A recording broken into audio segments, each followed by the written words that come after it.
purposes of our NSTP requirement.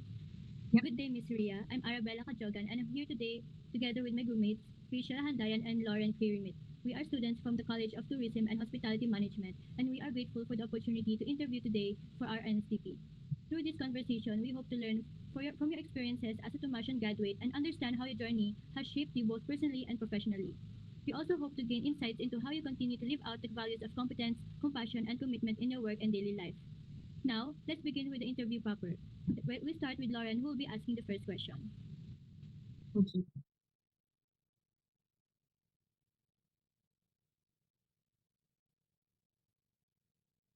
Sure.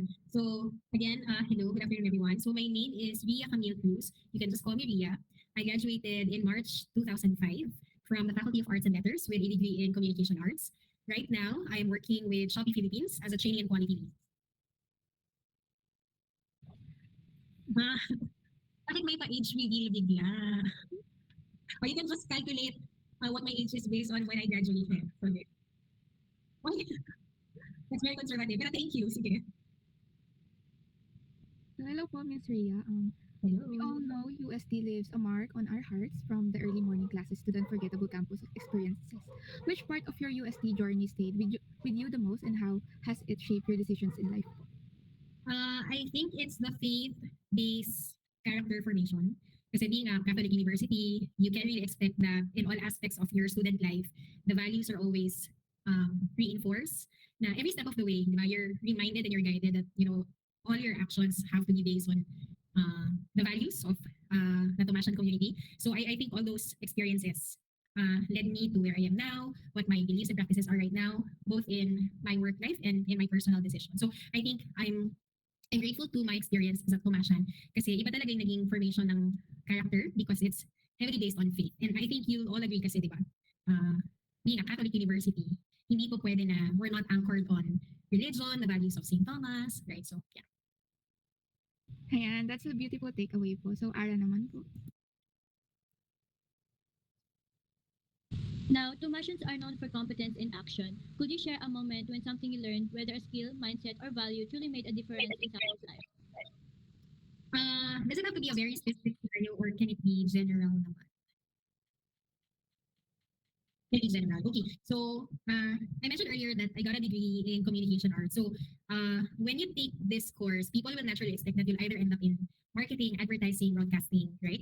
I didn't take the usual route, but based on my background in communication arts and given the skills that I've honed through the years, I was able to make a career out of it. So I've been in the training profession for a long time, and I think that's what led me from one company to another. And I think I've found my passion, and I think in this area, my skills are also aligned.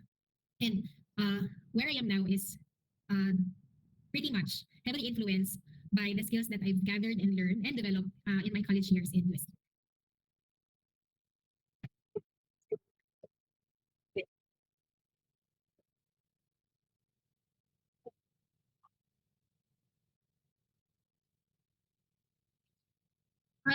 Yeah, so I think it's basically parang kasi kasi prior to UST, I was also in a Catholic school. So kumbaga, my whole student life, I've been in a Catholic school. So kumbaga, the values and character formation are kumbaga, are big influences in terms of how you're going to decide, the steps you're going to take as an individual. So kumbaga, the helping part of whoever is in need, parang it comes second nature because you've learned that as a Christian, not to sound very religious here, but as a Christian, diba, parang somehow you have this obligation to help out to whoever is in need. It doesn't matter how big or small that help is, pero you can't just turn a blind ear, blind eye to whoever is in need. So big or small, you're gonna help in whatever way you can to that person. Yes. So, life is not always easy, of course po. Was there a time when it became difficult to hold on to your values? How did you navigate the challenge po, Miss? Yes.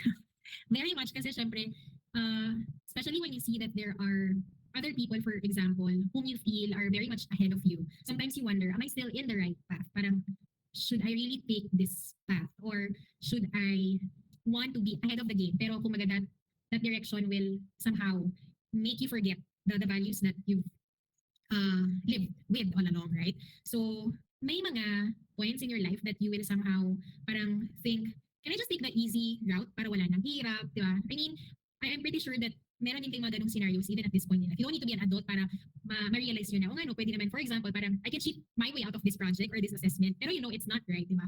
So more so, in adult life, you'll have that scenario. Pero yun, you'll always come back to, no, parang I'll parang take it the hard way na lang, but at least I can sleep peacefully at the end of the day knowing na I did the right thing. So, yeah, I hope that makes sense. Pero yun, parang at least I can go to bed at night knowing na I didn't step on anyone or anything and I did not throw my values out the window. Thank you po.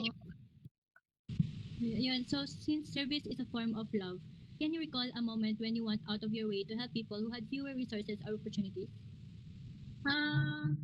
Yeah, I think not only financial help, pero when you just lend an ear to someone, for example, at work, maybe somebody is struggling and hindi naman din talaga, this person may not be necessarily asking help from you, but you know that this person might benefit from a lesson or two from you, given that, let's say, you have more experience than this person, then I think spending some time with this person, just sharing your lessons, strategies, maybe tips, might help this person move forward and might make this person feel better, I guess. So, yun, when you lend an ear to somebody or maybe just share a lesson or two, I think that's a form of help din naman.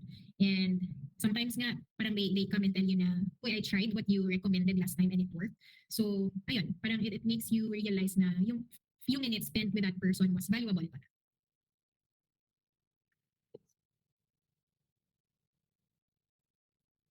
Yes. So we really cannot measure the impact that you have on someone. Minsan parang few words lang, di ba? It uplifts somebody na. So yung mga ganong bagay. It's worth it.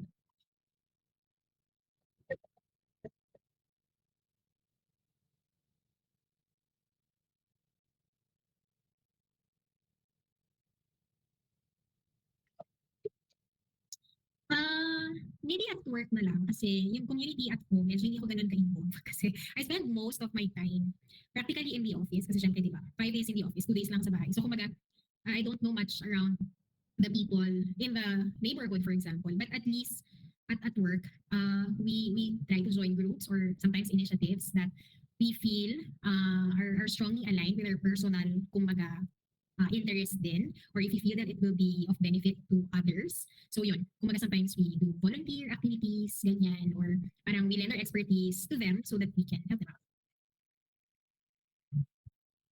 Thank you so much. So for our next question po, in a world that pushes us to chase achievements, what matters more to you po? Personal success or creating positive change? And how do you balance both po? Oh, that's a very tough question. Bakit ang beauty queen na ako? So personal success, and what's the other choice? Create a positive change po. And how do you balance both po?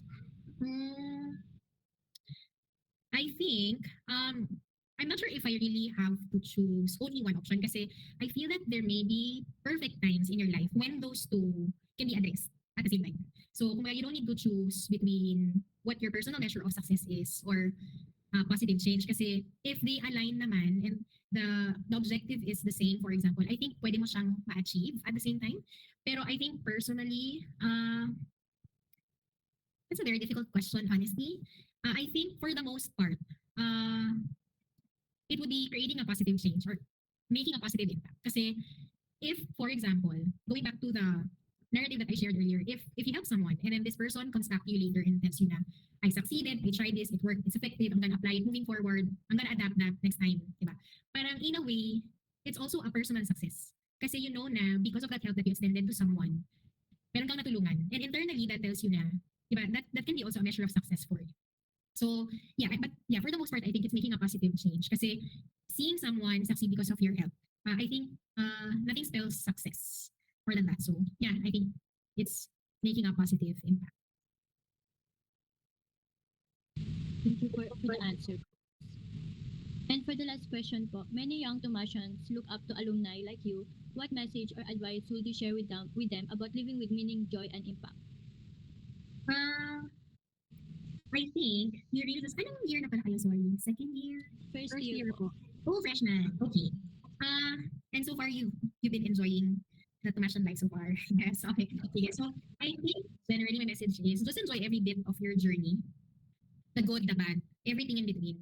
Take everything with a grain of salt. And remember that every single day that you spend in school with your with your classmates, with your orgs if you are part of any organizations, because all of those things are actually preparing you for the big story that's yet to unfold when you leave UST. So ibig sabihin lahat yan, ma-realize nyo one day na, okay, uh, I went through that experience because it's preparing me for a bigger story. So lahat ng experiences nyo, I assure you, they'll all make sense someday and they're all gonna be helpful someday. And just enjoy every bit of it.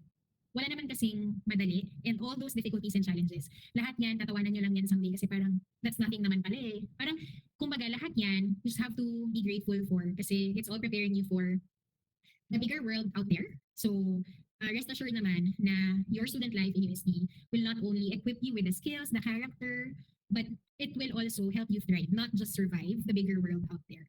So enjoy nyo lang. And I envy you because I want to go back to school, just live a carefree student life. But yeah, so yun lang. Tatawanan nyo lang lahat ng pains ngayon, but they'll all make sense someday and they'll all be valuable later on in your adult life. Thank you so much, Miss Ria, for taking the time to talk with us today. We really appreciate you sharing your stories, experiences, and the lessons you've learned along the way.